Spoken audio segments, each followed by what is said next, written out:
All right, today we're going to get back to doing some real life case studies of financial planning. I'm going to show you under the hood of my financial planning software, RightCapital, that I use with clients when putting together financial plans. So, in today's scenario, we have a young married couple, ages 40 and 37, with two children, and they want to know, are they doing everything right? Are they going to be able to retire when they want to retire? What could they do to optimize their finances? They are feeling stress right now. They live in a high cost of living area. They both have good jobs. They make good money, yet they feel like they have nothing left at the end of every month. And they don't know, are they saving enough for their eventual retirement? They're not really doing anything around saving for college for their kids.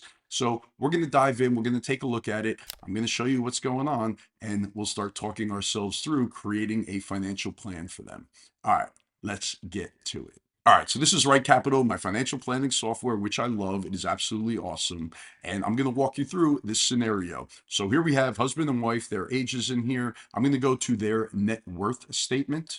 So I already pre-filled all of this. Now, this, I'm just using an example, right? Now, this is similar to clients that I have worked with, but I'm not showing exact numbers for, my clients. So bank accounts. So they currently do not have an emergency fund. They basically have $3,000 in the bank and they're living paycheck to paycheck. So it's enough to cover the bills until the next paycheck comes in. And then they're just kind of going through this cycle. All right. Credit cards. They are currently carrying a $10,000 balance on the credit card. So now if you watch my content, you already know this is public enemy number one. You cannot carry a balance like this on a credit card and become financially free. You have to figure out your cash flow to pay this thing down. On this card, they're currently paying $450 a month, which is the minimum payment, and the interest rate is 24% a year.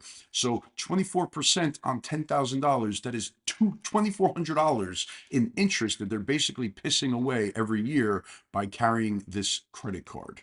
All right, investment accounts. So they each have a 401k through work. And now the husband here has 190 grand and the wife has 90 grand in hers. And we're not going to dive into the exact investment options in this video, but just for simplicity purposes, they are invested aggressively inside of these retirement plans. All right, so it's basically 100% equity funds, stock funds inside of their 401k plans. All right, and then we'll jump down to property. Now they are in a high cost of living area, so their home, which is a modest home, it's nothing crazy, but it does have a current value of $750,000. And they bought it back during the COVID era in 2020. They paid $500,000 for it, so it's already up a tremendous amount since then. So they do have a lot of equity in the house. Property taxes, $15,000. The homeowner's insurance, $2,000 a year. Now, if we look at their mortgage, now this mortgage is actually the only debt that they have besides that $10,000 credit card balance. So for the mortgage, they currently have $359,000 left. They took it out. $400,000 was the initial mortgage amount. They've been paying down on it for almost five full years now. The interest rate, 3.75, which is nice. Monthly payment, just principal and interest, is $1,852. So now that does not include their escrow, their taxes and insurance, which they pay on their own. That's not currently escrowed into their mortgage payments. So 3.75 rate, that is solid, right? We're not refinancing anytime soon. We're not in a huge rush to pay this thing off. This is a very good mortgage rate. And the plan is for them to stay in this home. They're not looking to move anytime soon. So being locked into that rate, that is a very good thing. All right, so let's keep going in here. So if we go to their income, so they each make $120,000, W-2 jobs, straight salaries, no bonus, very simple, 240 grand a year. So they are making a very nice living at these jobs. And now neither one see huge raises coming in the near future, right? Maybe they get like a 3% raise every year, but nothing crazy. At one point, maybe a promotion could be in store where their incomes could go up in the future, but they don't see that happening anytime soon. They also do feel like they have good job security. They do not feel like they are at risk of losing these jobs. So both of them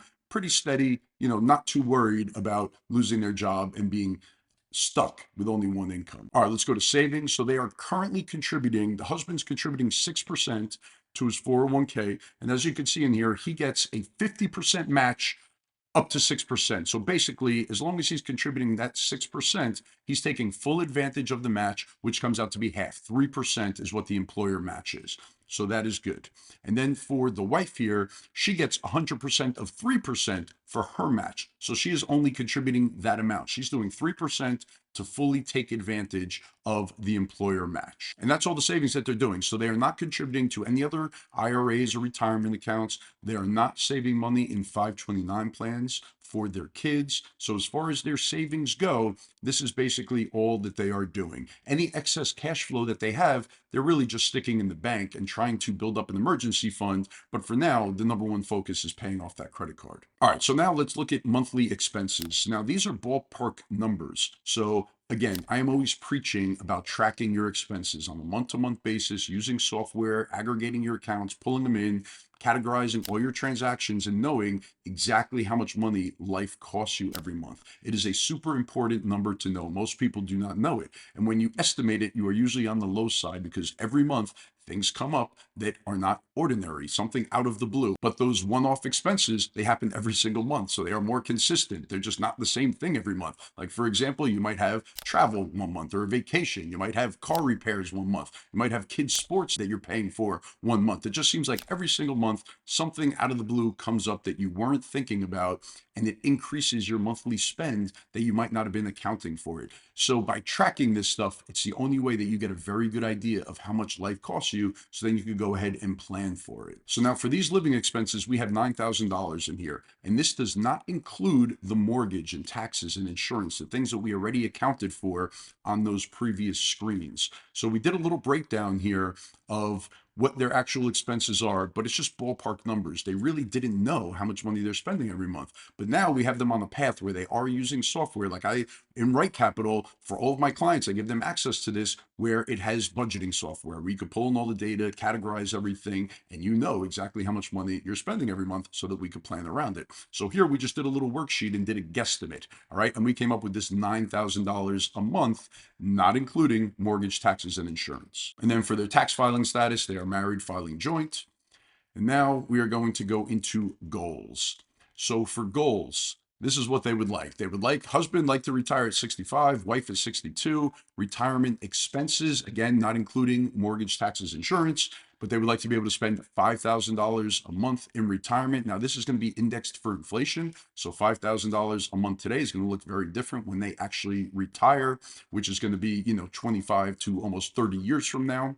For annual healthcare costs, we just use the estimates, the national averages in retirement. So you have Medicare, and then you're going to have additional costs beyond that. Long-term care costs, we're including in here for the last 2 years of life, just to plan around a long-term care event. If they have to go into a nursing home at the end of their life, that's going to be super expensive, and we want to have that baked into this plan. All right, so we are planning for that.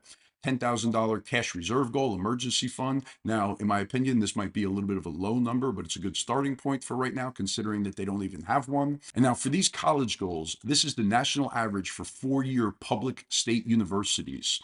All right, so $29,000 and change, that is the goal that they are using in here, that they would like to be able to pay for their kids to go to school. I don't know if that's going to be realistic or not, but that at least is their goal. And also, I'm a firm believer that you do have to take care of yourself first. Do not put your retirement in jeopardy just to make sure that your kids are able to go to an elite school, and you're using all of your savings to send your kids off to college, and you're going to be stuck working longer than you want to and not being able to enjoy the retirement that you had always visioned. All right, so now for time's sake in this video, we're not going to dig into like investment holdings. We're not going to dig into insurance policies like life insurance, disability insurance, their home and auto policies. We're not going to dig into those. I'll do those in separate case studies in the future. But we are going to look at cash flow, and we are going to look at some projections and what it might actually look like through these next, 20 years before they actually retire, and if they will be able to accomplish all the goals that they have set forth. Okay, so now this is the retirement tab in the software, and there is a lot of data. There's a lot of things going on here. So where I want you to focus is this first line, all right, the year 2026. So we are starting, because here we are at the end of 2025, we are going to start looking at the beginning of 2026. And if we just go straight across, just follow along with me. So we have their ages, we have their income, each of them make 120 grand, right? So we have $240,000 of income, total inflows. And now for their expenses, I'm going to go ahead and click on this, and you can see their living expenses. So this was the $9,000 a month that we entered under that expense tab. All right, so it's just annualized. So $9,000, 12 months, we get to this $108,000 a year in living expenses. And then we have their housing payment. So we have their mortgage, the principal, the interest, their property taxes, and the insurance that they're currently paying. So almost $40,000 a year for their mortgage taxes and insurance payments. All right. And now we have this debt payment, which is their credit card payment to get out of that credit card debt. All right. And that's where we get this total expense number of $152,630. And now goals, this $10,000, that is their travel, their vacation goal for the year. Then we have their tax payment. So with that type of income, they're currently in a 24% federal tax bracket. And you can see here the federal tax liability. So the tax software in here is awesome. We do tons of tax planning where we could look at, are you contributing to the right types of accounts, traditional versus Roth? Once you get into retirement, does it make sense doing Roth conversions? When should you start taking distributions from retirement accounts? The tax planning in here is great. All right, so this is just showing how we get the breakdown of their total tax amount for the federal taxes. All right, then we have the state and we have their FICA taxes. Now, in their case, they're W-2 employees, so all of these taxes are being withheld, hopefully being withheld from their paychecks correctly, so at tax time, they won't actually owe money at tax time. All right, but this is the breakdown as it progresses throughout the year and their total tax liability. And if you think about it, because it's payroll deducted, it doesn't feel as painful, but $56,000 in total taxes between federal, state, and your FICA taxes, it's a big dollar amount. That's a lot of money to pay in taxes every year, right? But that's the way the system works. And then their planned savings. So this is just their 401k contributions, right? The husband doing 6%, the wife doing 3%. That's how we get to that number. And now they are both doing pre-tax contributions. Okay, so traditional 401ks. So that means that number comes right off the top of their W-2. They're not paying income taxes on those contributions. Okay, and now at the end of all this, according to the numbers that we put in, they should have positive cash flow of $10,000 a year. Now, right away, I know that is not the case, right? And how do I know that? Because they're carrying a credit card balance. So if they weren't carrying that credit card balance and they were able to build up an emergency fund, then I would say that these numbers are probably correct. But the expenses, they are probably estimating on the lower side. And that's why it's so important to be able to track that stuff and plan for it. All right. But just looking at this, it all looks pretty good. If this was the actual case, and maybe they had a life event that caused that $10,000 credit card balance to be there. Maybe something came up and they weren't prepared for it, or something happened. But now going forward, could they actually save this 10 grand a year? And if the answer is yes, then we could bang out that credit card debt altogether just in 2026 alone, right? So this gives us a very good idea of where we stand from a high level overview of their cash flow and all of that, right? And then we could start getting into, some of the nitty gritty stuff and see like, how could we optimize this? What things can we do differently than what they're currently doing? And now I just want to show you real quick where we could actually look at a mock tax return. So for 2026, we could see their W-2 income. Now we know that they make $240,000, but because they're contributing to the pre-tax 401k, that comes right off the top. So their W-2 income on their tax return is this $229,200, and that's actually what their adjusted gross income is for the year.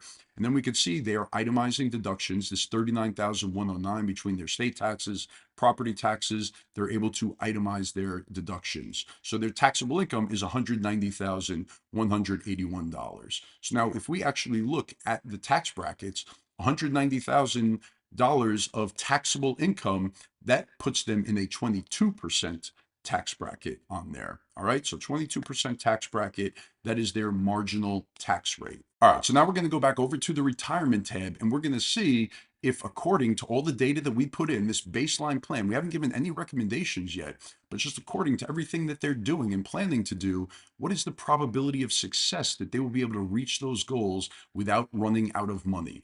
And to look at that, the software runs what's called a Monte Carlo simulation. So it looks at 1,000 different simulations of good times, bad times, hot stock market, weak stock market, good economy, bad economy. And it says this is the probability that you will not run out of money by the time you reach age 90. So for these plans, we have end of life as age 90, and we can manipulate that as well. So we could go older or younger depending on, what the client's preferences are. But for the most part, we are using age 90. So in this scenario, they have a 70% chance of not running out of money by the time their lives end, age 90. And this $2 million right here, this is the median amount that they actually die with at the end of the plan at age 90. So now 70%, honestly, I don't hold too much weight in these numbers, especially the younger the client, the less weight I hold in it. But it just gives us some guardrails. It lets us know, are we on the right track, right? Because if you're not doing well, if your probability of success is very low, then at least we know, all right, we need to make some changes, right? We need to pivot in order to get this probability of success up. And while you're in retirement or close to retirement, we do want to get that number like 80% plus so that we know if something does happen, what levers could we pull? What could we change? What could we tweak? What if we do have a really bad stock market the first 10 years that you're retired? What can we do to actually make sure that your retirement is still going to be a success? So I look at this all as just planning. With financial plans, you really have to be updating it year in, year out, and looking at it because life happens, things change, and you can't just do it one time and set it and forget it and be like, all right, I'm going to be good. I got to worry about things because so much goes on, each and every year of our lives. All right, so now as you can see here, we have current plan and then we have proposed plan. So what is the difference here? Right now, there's no difference. Everything is the same. But for proposed plans, we can make changes and see, well, how does that impact the numbers? So in their case, let's say, 70% is not all warm and fuzzy, right? It doesn't make us feel wonderful. So what if we said, for husband, how about you work till age 67 and we'll just make that change and we go ahead and we hit refresh. What kind of impact will that have on the overall plan? So you can see it increases it to 78%, right? So now for wife, what if we say, you know what, we need you to go to age 65. Let's see how that actually looks. And now we're getting up there. We're going to be at 94% just with that one small little tweak, right? So yes, it would be nice if they could retire earlier, but reality is they might have to work a little bit longer than they are actually planning, right? But what if there are other things that we could adjust? So now let's go back and look at cash flow for a second. So now if their cash flow is what it looks like it is in here, right, where they're positive 10,000, you can see that number keeps on going up as the years go on because they're getting raises at work and they've paid off that debt, so they don't have that debt expense anymore, so they're able to save more. And the system makes the assumption that they are saving this money in the bank because we haven't given it a goal. We haven't increased 401k contributions. We don't have a 529 plan or anything. So that money is just basically going into a brokerage account. All right. So it's getting invested in the regular brokerage account. And then because we have these big negative years, the system is going to assume that they're going to go ahead and use that money for college expenses, right? We have big numbers right here where we're going to have to pull money out of the bank in order to be able to send them to go to college. So why don't we make one little tweak right here and see what kind of difference it actually makes, right? And now they might not be on board with this, right? So we're actually going to reset back to the baseline here. So all that really means is we're bringing back these retirement ages so that everything matches. All right. So right now we're at 70% on both of these, and we're going to change these college goals. All right. So for 29,000, let's say that we reduce that to $10,000 per child per year is what they want to commit to their kids' college education. Right. And we go ahead and we click refresh right here. So you can see now they have a much better chance of retiring at those ages, at ages 65 and 62. And then because they're going to have more cash flow now, right? They're able to save more money. They're not going to be saving it all for college, and they do have those positive cash flows each year. Let's say that they decided to do something different, like for example, max out Roth IRAs every year. Now their income is close to the income limits, but because they are contributing to those traditional 401ks, that does reduce their adjusted gross income and brings it below those Roth IRA income limitations. So they would be able to each contribute the maximum amount to Roth IRAs each year. So let's go ahead and bake that into the plan and see what kind of impact that will have as well. All right, so I'm going to scroll down here, and now Roth IRAs, we are going to go ahead and we are going to do $7,000 a year into each of those Roth IRAs. Okay, so in the current plan, right, which is just the baseline numbers, all the data that we entered, we had them doing $0 into Roth IRAs. Right now, we're going to juice that up to $7,000 here in the proposed plan. So the only changes we have made so far from the current plan to the proposed plan is we have reduced the amount of money that they are going to pay for their children's college, meaning their kids are going to have to either go to lower cost schools or they're going to have to take out student loans. Right, so $10,000 each kid per year of college is what we are using now in the proposed plan, and we are doing $7,000 a year each of them into Roth IRAs. So now let's go ahead and see what does it look like.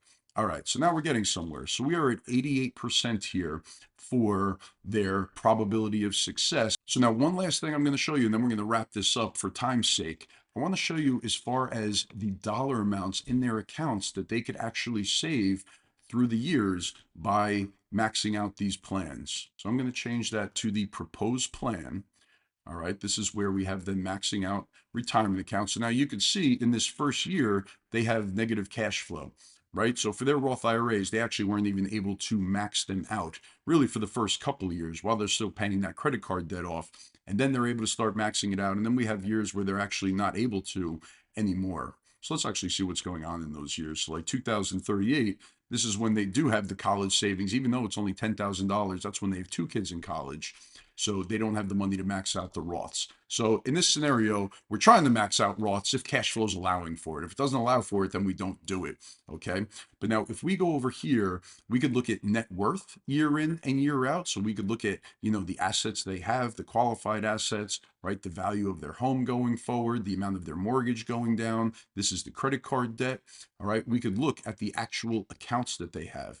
So this taxable account, that is just the savings in the brokerage account that they're putting their excess cash flow in. Now, they don't have it every year. You could see for these first couple of years while they're paying off the credit card, they don't have the money. But after that, they're starting to go ahead and save some money. And then you could see these Roth IRAs. All right. So them doing their best that they can to put $7,000 each into those Roth IRAs in total retirement, that gives them a pot when they retire of just about $500,000 in tax-free money. And then at that point, they have $2.5 million in their 401ks between the matches that they're getting, and we don't even have them increasing that amount. So that's a good amount of money. That's $3 million they have saved for retirement when they're 65 and 63. So let's go back over now with that in mind and see, at ages 65 and 63, what does it look like? Now, during these years, they have zero income because they're both retired. Social Security has not kicked in yet. They don't have pensions, so they have to rely on those accounts in order to live life. Their kids will hopefully be grown and out of their house. Their expenses, we have them going down once they go into retirement, which should be the case, right? It depends on what you're doing in life. That's why you always have to update these plans. But we have expenses going down, mortgage should be paying off, right? Living expenses go down. They might want to travel a lot and enjoy life a little bit. And that's kind of baked into these numbers. But we could always manipulate these based on preferences, based on what people want to do when they first retire. All right. An important number to look at here is tax payment. You could see they really are not paying any taxes because they don't have any income. They're going to try to live off of savings during these years. And these years, a lot of people call them the golden years where before you turn Social Security on, right, these are very good tax planning years where they might be able to do Roth conversions, or they might be able to take bigger distributions from their IRAs, their 401ks, because they could fill up those low tax brackets. The worst thing they could do in these years right here is not do anything, right? Because they have free tax brackets available to them where they can sell some brokerage assets, be in the 0% capital gains tax bracket, or they could take some distributions from their traditional 401ks, IRAs, and be in the 10%, 12% tax bracket, which is a win if you could get money out at those tax brackets. Roth conversions could be a very smart move during these years as well. So I will leave it at that for this one. I know I just went through a ton of information. I tried to do it, pretty quickly, but I'll continue to do these case studies because I think they are super valuable, and I know that people enjoy them. And just getting a look at the software and what financial planning is and how we work with clients to do financial planning. All right. So if you have any questions about this, feel free to shoot me an email, rich@schoolofpersonalfinance.com. I will see you again in the next video. Thanks a lot. Take care.